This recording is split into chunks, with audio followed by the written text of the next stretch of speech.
Hey guys, how are we today? Welcome to my tropical ride fuel guide. So yeah, what exactly does that mean? Well, obviously riding a bike, tropical place like Thailand, and this is a guide for what you should be doing. And up in lights in front, what do we see? Yeah, the good old 7-Eleven. 7-Eleven isn't just a convenience store, it's like a beacon of promise and hope. So saddle up riders, let's get down to the 7-Eleven here. My local 7-Eleven isn't too far away actually. It's about a 10-minute ride over these speed bumps we go on the country lanes here. Yeah, so it's kind of a daily ritual really. Whenever I go on a bike ride, always head to the 7-Eleven. Sometimes I get fruit on the side of the road, or a bit of street food, coconuts, pineapple, that kind of thing. But to be honest, it's usually the 7. Why the 7? Well, they're everywhere for a start off, and the stuff you get, well, fruit's good, but it's not very good for carrying on the bike. It's hot, it's sticky, it gets soggy. So you need things that you can put in your bike easy, in your backpack, off you go, nice and steady. So of course we're going to look at some different things you can buy today, but as we all know, you need to stay hydrated.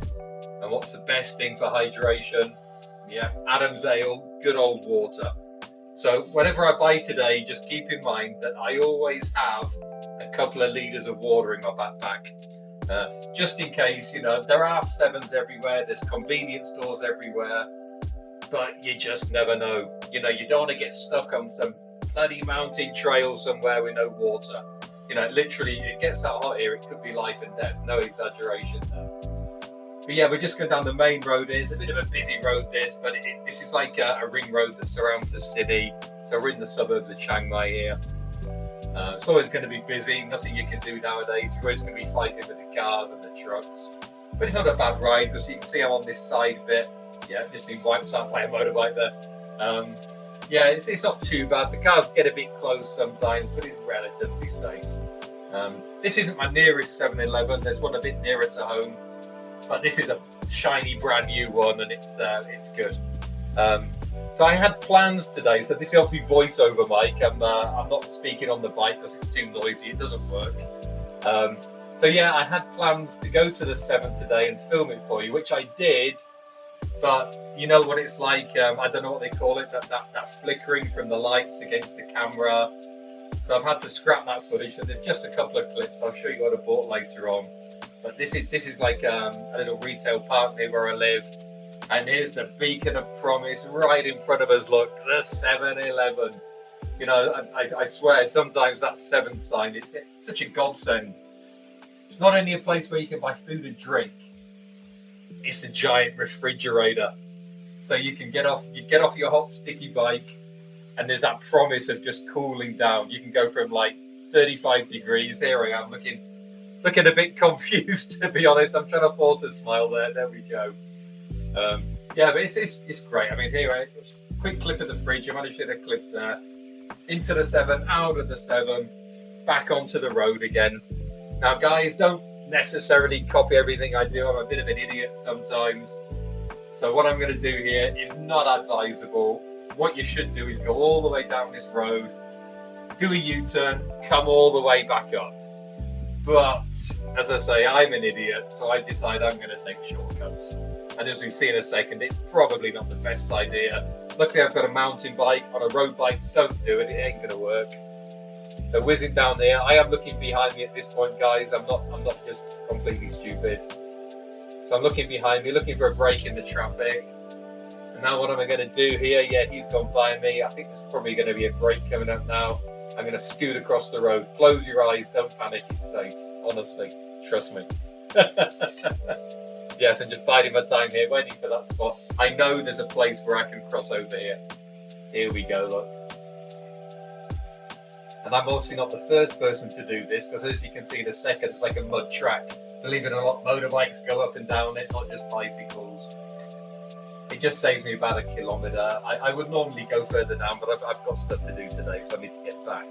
Any excuse for being an idiot, huh? Okay, so there we go, down a track. Until I'm getting old, I'm not as adventurous. I used to fly down stuff like this, but now I'm very cautious.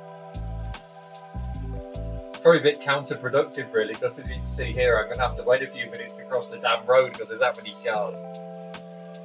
Somnamna, as the Thais would say, kind of serves you right, you know, your fault. It comes back to bite you somewhere.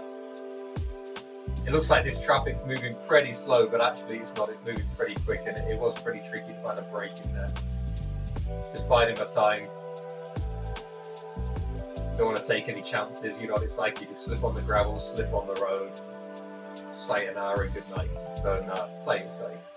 And you've always got to remember, guys, you know, people are lovely here, but they're not always the most considerate drivers. Let's, you know, no disrespect, but they get pretty close. It's basically survival of the fittest. Whichever's biggest has priority. So it's like, you know, it's a food chain. Pedestrians at the bottom, then bicycles, then motorbikes, cars, trucks, big wagons. That's how it works. You're the biggest, you're the boss. It doesn't matter on the rules. So yeah, just keep that in mind. Always take, you know, be evasive. Don't antagonize. Stay out of the way, and you'll be fine. I mean, people will tell you horror stories, but I've been riding here for many years. I've had no problems. Nothing to speak of, anyway. The funny thing is here, though, even when people are angry with you, they tend to smile anyway, so all's good, really. Yeah, still waiting for a break. Gives you a chance to see all the cars. If you haven't been here before, people are often surprised how new most of the cars are. Plenty of money here. There we go, look, straight across. Yeah, it's if you haven't been, some people, you know, people don't realise that it's not a third world country, it's a developing country, and there's plenty of money here. Where I live, there's plenty of nice cars, plenty of nice houses, good standard of living. Look at this sky, guys. I mean, come on. I mean, back at home in January, you ain't gonna get this sky, are you? You know, that's beautiful. It's the best season for cycling, really. It's about 30 degrees at the moment, clear blue skies, not too hot. Humidity's not that bad. It's all good, really. It'll be a different story next month than the month after, when it gets to 40, 45 degrees. And you'll see me lying in a pool of sweat on my bike rides, but you'll see that later on, no doubt. Yes, it's a great place to cycle. This is all quite flat around here, but, you know, around the city there is mountains to get up there. And like I say, guys, you know, when you're cycling in this heat, don't go unprepared. You know, hydration, some snacks, which I've just bought at the 7, I'll show you in a bit. I always carry puncture repair kit, pumped. Obviously, you've got your phone with the GPS, so you know, make sure you've got your maps with you, because it does sound silly, but you can get lost, and people do get lost and have to be rescued, if they're lucky enough to be rescued. Quite dangerous, quite wild in places, up in the mountains. We'll go up there one day and have a look around. But yeah, this is suburbia, so there's nothing dramatic. You might actually see the odd snake on the road, believe it or not. You have to dodge them now and again, but not as much as you have to dodge the dogs. Not on this road, but on the smaller roads sometimes they do tend to leap out at you. Here we go, this is my ride home here. Not far to get home, going under a tunnel here. And shortly after that, I'll wind the video up and I'll show you the snacks that I bought for the day. Nothing, but I didn't really need them today. It was a short ride. It just gives you an idea, the kind of stuff you can buy, what it's going to cost you, things like that. It's yeah, there you go. Now these guys actually look closer than they are. The GoPro makes things look closer. They're not that close. It looks like he could reach out and touch me, but the reality is he's probably a good meter away from you there. Straight through this tunnel. Close your eyes, because when no one's really sure who's got right away here. He stopped on the main road. We're shooting across. What I tend to do is kind of hide behind the trucks. Hide behind them, and if they're gonna hit anyone, they're gonna hit the truck, and then you're gonna be safe. So that's always my philosophy. Or just close your eyes and go for it. Yeah, the road back home now. We'll be cutting to daily things that I bought in a minute.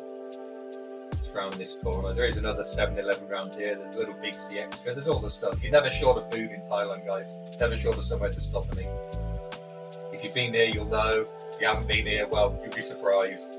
It's not like back home where you have to hunt for some food outlets or a Greggs or whatever. There's stuff everywhere here. Down the road, yeah. So say blue sky, perfect cycling weather.